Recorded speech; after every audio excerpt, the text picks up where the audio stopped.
മധുരയിലെ രാജാവായിരുന്ന ഉഗ്രസേനനെ തടവിലാക്കി അദ്ദേഹത്തിന്റെ മകൻ കംസൻ രാജ്യം ഭരിച്ചു. കംസന്റെ സഹോദരി ദേവകിയെ വസുദേവൻ വിവാഹം കഴിച്ചു. ദേവകിയുടെയും വസുദേവരുടെയും എട്ടാമത്തെ മകൻ തന്നെ കൊല്ലുമെന്ന ഒരു അശരീരി കേട്ട കംസൻ ദേവകിയെയും വസുദേവരെയും കാരാഗൃഹത്തിലടച്ചു. അവരുടെ ഓരോ കുട്ടികൾ ജനിക്കുമ്പോഴും കംസൻ അവരെ കൊല്ലുമായിരുന്നു. ദേവകിയുടെ എട്ടാമത്തെ കുട്ടിയെ ശ്രീകൃഷ്ണൻ ജനിച്ചു. കൃഷ്ണനെ ഒരു കുട്ടി കൂടയിൽ യമുന കടത്തി ഗോകുലത്തിൽ നന്ദഗോപരുടെയും യശോദരുടെയും അടുത്തെത്തിക്കാൻ വസുദേവർക്ക് കഴിഞ്ഞു. അങ്ങനെ കൃഷ്ണൻ ഗോകുലത്തിൽ വളർന്നു. കൃഷ്ണന്റെ ബാല്യം അത്ഭുതങ്ങളും വിനോദങ്ങളും നിറഞ്ഞതായിരുന്നു. പൂതന, ശകടാസുരൻ, തൃണാവർത്തൻ തുടങ്ങി കംസൻ അയച്ച നിരവധി അസുരന്മാരെ ശ്രീകൃഷ്ണൻ നിഷ്പ്രയാസം വധിച്ചു. ഗോവർദ്ധന പർവ്വതം കുടയായി ഉയർത്തി ഗോകുലവാസികളെ ഇന്ദ്രന്റെ കോപത്തിൽ നിന്ന് രക്ഷിച്ചത് കൃഷ്ണന്റെ പ്രധാനപ്പെട്ട ഒരു ലീലയാണ്. വെണ്ണ കട്ടു തിന്നതും കൂട്ടുകാരോടൊപ്പം കളിച്ചും കൃഷ്ണൻ ഗോകുലത്തിൽ എല്ലാവരുടെയും പ്രിയങ്കനായി വളർന്നു. കൃഷ്ണന്റെ അമാനുഷിക കഴിവുകളെ കുറിച്ച് മനസ്സിലാക്കിയ കംസൻ കൃഷ്ണനെയും ബലരാമനെയും മധുരയിലേക്ക് ക്ഷണിച്ചു. അവിടെ വെച്ച് കംസൻ അയച്ച എല്ലാ മല്ലന്മാരെയും ആനകളെയും കൃഷ്ണൻ നിഷ്പ്രയാസം വധിച്ചു. ഒടുവിൽ കംസനെയും വധിച്ച് ശ്രീകൃഷ്ണൻ ഉഗ്രസേനനെ വീണ്ടും മധുരയെ രാജാവാക്കി. പിന്നീട് കൃഷ്ണൻ യാദവരെ ദ്വാരകയിലേക്ക് നയിച്ചു. അവിടെ മനോഹരമായ ഒരു നഗരം നിർമ്മിച്ച് ദ്വാരകയുടെ രാജാവായി വാണു. രുക്മിണി, സത്യഭാമ തുടങ്ങി 8 പ്രധാന ഭാര്യമാരും അനേകം മക്കളും കൃഷ്ണൻ ഉണ്ടായിരുന്നു. കൃഷ്ണനും രാധയും തമ്മിലുള്ള പ്രണയം ഭാരതീയ ഭക്തി സാഹിത്യത്തിലെ ഏറ്റവും മനോഹരവും ആഴമേറിയതുമായ ഒരു അധ്യായമാണ്.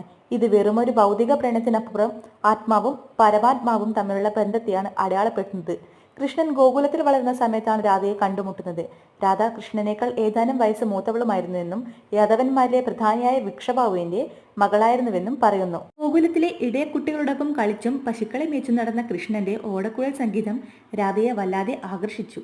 കൃഷ്ണന്റെ ഓടക്കുഴൽ നാദം കേട്ട് രാധ എല്ലാം മറന്ന് കൃഷ്ണന്റെ അടുത്തേക്ക് ഓടിയെത്തുമായിരുന്നു. കൃഷ്ണനും രാധയും തമ്മിൽ ഒരു അഗാധമായ ബന്ധം വളർന്നു. അവരുടെ പ്രണയം സാധാരണ പ്രണയത്തിൽ നിന്ന് വ്യത്യസ്തമായിരുന്നു. അത് തികച്ചും ആത്മീയവുമായിരുന്നു. രാധ കൃഷ്ണനിൽ പൂർണ്ണമായി സമർപ്പിക്കപ്പെട്ടവളായിരുന്നു. കൃഷ്ണന്റെ ഓരോ ലീലകളിലും രാധയ്ക്ക് പങ്കുണ്ടായിരുന്നു. രാസലീലകൾ എന്നറിയപ്പെടുന്ന കൃഷ്ണന്റെയും ഗോപികമാരുടെയും നൃത്തത്തിൽ രാധയായിരുന്നു മുഖ്യ പങ്കാളി. ഉത്സവത്തിനായി കൃഷ്ണൻ മധുരയിലേക്ക് പോയപ്പോൾ രാധയും കൃഷ്ണനും വേർപിരിഞ്ഞു. ഈ വേർപാട് രാധയ്ക്ക് വലിയ ദുഃഖമുണ്ടാക്കി. കൃഷ്ണൻ പിന്നീട് ദ്വാരകയിൽ രാജാവായി വാഴുകയും രുക്മിണി, സത്യഭാമ തുടങ്ങിയവരെ വിവാഹം കഴിക്കുകയും ചെയ്തെങ്കിലും രാധയുമായുള്ള അദ്ദേഹത്തിന്റെ ബന്ധം ഒരു പ്രത്യേക സ്ഥാനത്ത് നിന്നു. രാധാകൃഷ്ണ പ്രണയം ഭക്തിമാർഗത്തിലെ ഒരു പ്രധാന ആശയമാണ്. രാധ വ്യക്തിഗത ആത്മാവിനെയും കൃഷ്ണൻ പരമാത്മാവിനെയും പ്രതിനിധീകരിക്കുന്നു. രാധയുടെ കൃഷ്ണനോടുള്ള അചഞ്ചലമായ ഭക്തി ഒരു ഭക്തൻ ദൈവത്തോട് എങ്ങനെ അടുക്കണം എന്നതിന്റെ ഉത്തമ ഉദാഹരണമായി കണക്കാക്കപ്പെടുന്നു. അവരുടെ പ്രണയം കേവലം ഭൗതികമല്ല, മറിച്ച് ദിവ്യവും നിത്യവുമാണ്. രാധയും കൃഷ്ണനും ഒന്നായി കണക്കാക്കപ്പെടുന്നു. പലപ്പോഴും ക്ഷേത്രങ്ങളിൽ കൃഷ്ണന്റെ പ്രതിമയോടൊപ്പം രാധയുടെ പ്രതിമയും കാണാം. രാധാകൃഷ്ണ എന്ന പേര് ഒറ്റവാക്കിൽ ഉപയോഗിക്കുന്നത് അവരുടെ അഭേദ്യമായ ബന്ധത്തെ സൂചിപ്പിക്കുന്നു. യാദവരുടെ ഒരു ഉത്സവത്തിനിടെയുണ്ടായ കലഹത്തിൽ യാദവർ പരസ്പരം നശിച്ചു. ഒടുവിൽ ഒരു വേടന്റെ അമ്പേറ്റി ശ്രീകൃഷ്ണൻ തന്റെ ലീലാവതാരം അവസാനിപ്പിച്ചു. ശ്രീകൃഷ്ണന്റെ ജീവിതം ധർമ്മം, നീതി, സ്നേഹം എന്നിവയുടെ പ്രതീകമാണ്. അദ്ദേഹത്തിന്റെ കഥകൾ തലമുറകളായി ഭാരതീയരെ പ്രചോദിപ്പിക്കുന്നു.